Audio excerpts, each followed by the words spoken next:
In a historic gathering that marked a milestone for educational advancement in Ghana, the Anglican University College of Technology heralded a new era of academic support and development. Last Friday, the Accra International Conference Centre was abuzz with the nation's esteemed leaders and visionaries. The launch of the Anglican University College of Technology's Endowment Fund is an initiative set to empower and uplift the academic journey of many. Launching of the Endowment Fund is part of the brand building activities of the university. And I think that for a university that is celebrating its 10th anniversary, you've done so well. And in the life of universities, you're still very, very young. And there's a lot more to achieve if we were to respect a few things. So permit me to ask to clap for yourself for those who have promoted the university and have kept it running to date. They will live to attest to the bold decision and the rewards that will soon begin to reap. Shall I continue by saying that I consider the launching of the Endowment Fund as part of the brand building activities for the University of the Anglican University, in the sense that it's only a strong brand that can be resilient enough to stand the test of time. And even though this is the 10th anniversary, the university is known of, but I do not think you've cut your teeth the way you would expect. We believe it's 10 years in the life of a university, still young, and there is hope to make things happen. That's why we are all here together, united, to support the growth of the Anglican University. And I think the support is to emphasize your role in the fact that you can shape future leaders to create an impact on the national developmental agenda. You can only do this by coming up with what we refer to as a transformative educational scheme. Coming out with innovative learning methods, teaching skills that would engender creativity, technology, entrepreneurship, and creativity.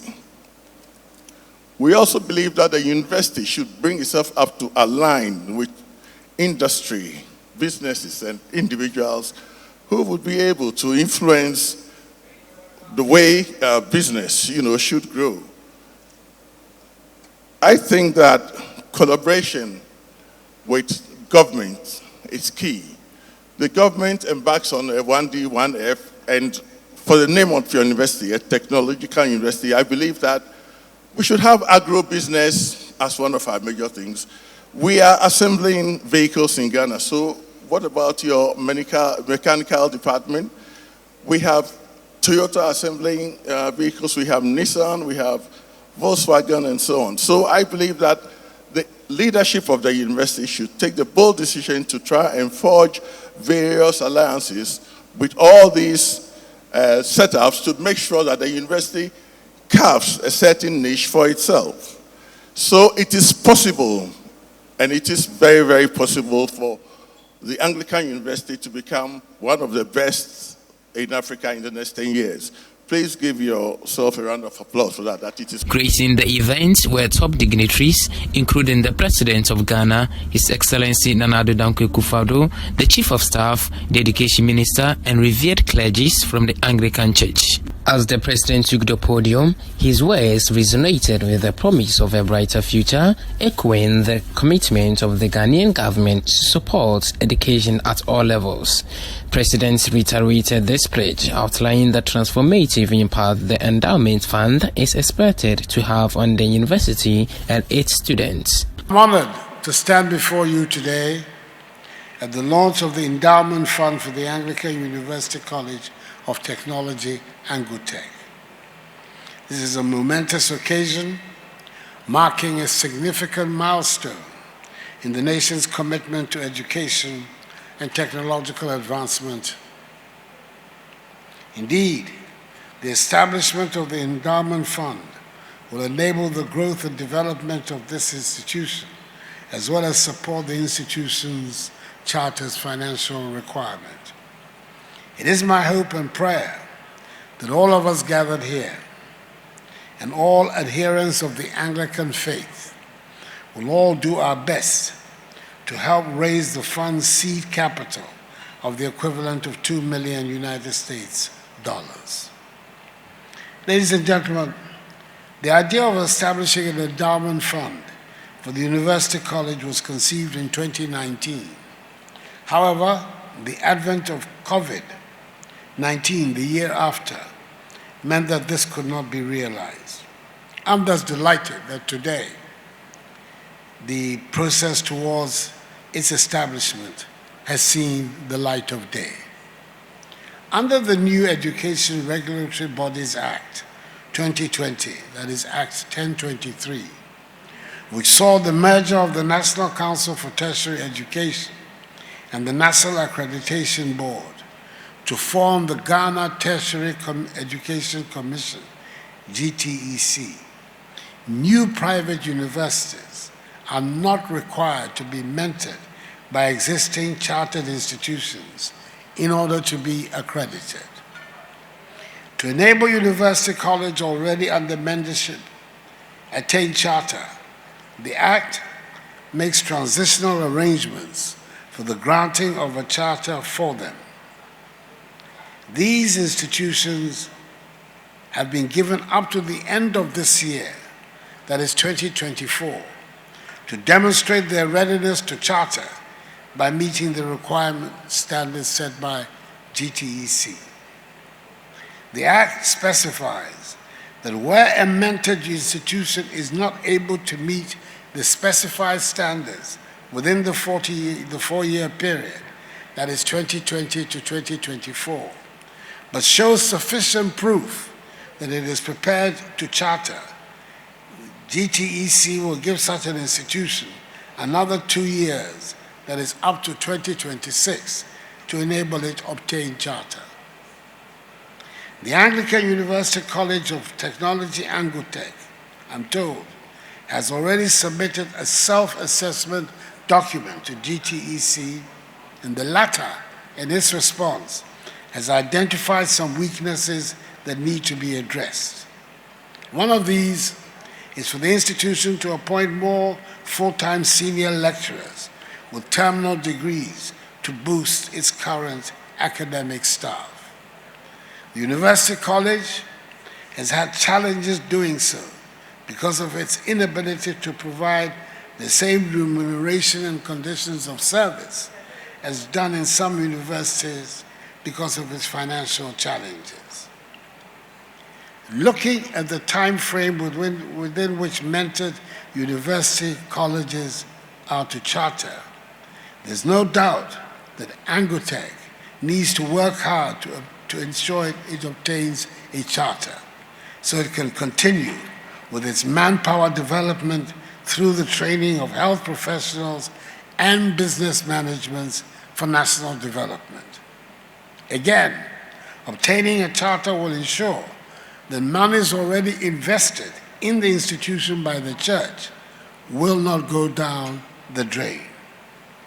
This should be a matter of concern not only to the university's college's stakeholders, but also to the government, given the important role universities play in the development of a nation. Let me say that government appreciates the contribution private universities are making to ensure tertiary education is provided for those who would otherwise have not had the opportunity because of limited spaces in public universities, especially with the introduction of the free SHS policy. Private universities have challenges with inadequate facilities for teaching and research because of their limited financial resources. Such needs are particularly important in the science-based programs as offered by Angotech, where research facilities and tools are constantly changing and evolving. All things being equal, it is incumbent on government to assist private individuals and bodies who have invested so much to help in the development of the country's manpower. The financial constraints of government and the competing demands for the nation's resources will determine the extent of assistance. I fully support and share in Angotech's vision to be a leading institution in transforming Ghana's science and technology education for development, and thus support its quest to move forward to become a full-fledged university. This evening's cause is a worthy one, and I urge all of us to lend our support to it. I commend the visionary leadership of Angotech for their unwavering dedication to excellence and innovation in education. Their devotion to nurturing talent and fostering a culture of excellence is truly commendable and serves as a model for other institutions to emulate. As we launch the Endowment Fund, I call upon all stakeholders, including government agencies, private sector entities, alumni, and well-wishers, to join hands in supporting this worthy cause. The blessings of the Anglican Church clergies, the fund was launched amidst cheers and hopeful aspirations, symbolizing a beacon of light for aspiring scholars across the nation. A very good, impressive start to the fundraising drive. And we must use the opportunity to thank His Excellency the President for showing that he's a true Anglican, with giving this preeminence to this drive. As you know, our university is the best, in terms of location. We are where the people are, in the heart of Ghana, right in the middle of Ghana and in Kranza. So our effort is not to look at where you get the people from the high class, but to go down to the people, and then starting with technology. So this will give a good boost in terms of infrastructure. So that's one of our challenges, infrastructure, build more classrooms, be able to pay for more staff, and be able to do more technology bits. So this has been a good drive. I think what would ask your listeners and all Anglicans, and even all Ghanaians and philanthropists, to support us in this drive to get more money, so that we can even exceed our $2 million target, so that we can do more. And then obviously the way forward will be to establish another campus in Accra and other places. But we need to solidify in Kranza, make it strong, and then Kumasi, and then Accra. But I think that hopefully within the next 2 to 3 years, we should be starting a campus in Accra. So as I said, we need more infrastructure in terms of classrooms, hire more staff with more experience. So that's going to go a long way.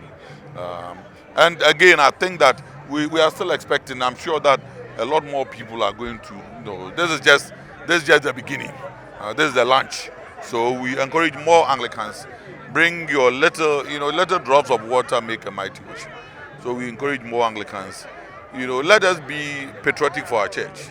Let's all come together and build this university, which is in our name. University. So now we have maybe over 700 students, and our niche is very special: physician assistantship, nursing, business administration. So the next 5 years, we want to see more programs in computer science, in energy, in engineering, petroleum, and all that. So we want to see, more developing more programs, and then also we want to see the university having a charter this year, so that we can incorporate some of our colleges. All the Anglican colleges are going to come under Anglican University. So we're going to have Yosu College of Education, St. Monica's College of Education, and then all the colleges of education that are Anglican bias to come under the university. So that will make the university even more broader and even more strategic. In an interview with the Education Minister, Dr. Yao Osei Edichum, he says the Anglican University College of Technology stands at the forefront of this educational revolution, championing the cause of accessible and quality education for all. Yeah, I want to commend the Anglican Church for the great initiative of first of all establishing a university and also raising funds to create an endowment so that the university will have the resources to run well. I think the immediate goal is to attain a charter status, and the Ministry of Education will be working with them to make sure they can get to that point where the university is chartered. I just want to say that the area of emphasis, technology, is also very welcome. Around the world, tech is leading the way. So if the church is focused on technology, they ought to be commended. So this evening was a great evening. The President was here, Chief of Staff was here, other ministers are here. We all came to support a great cause. Critical element of education around the world. And the example of the Anglican Church is something other universities should be emulating if they already don't have endowments. As the event concluded, the message was clear: together, building a legacy of knowledge that will endure for generations to come is the goal. Stay tuned as we continue to follow this remarkable journey only on your trusted news channel, Adwa TV. My name is Mesa Maxwell.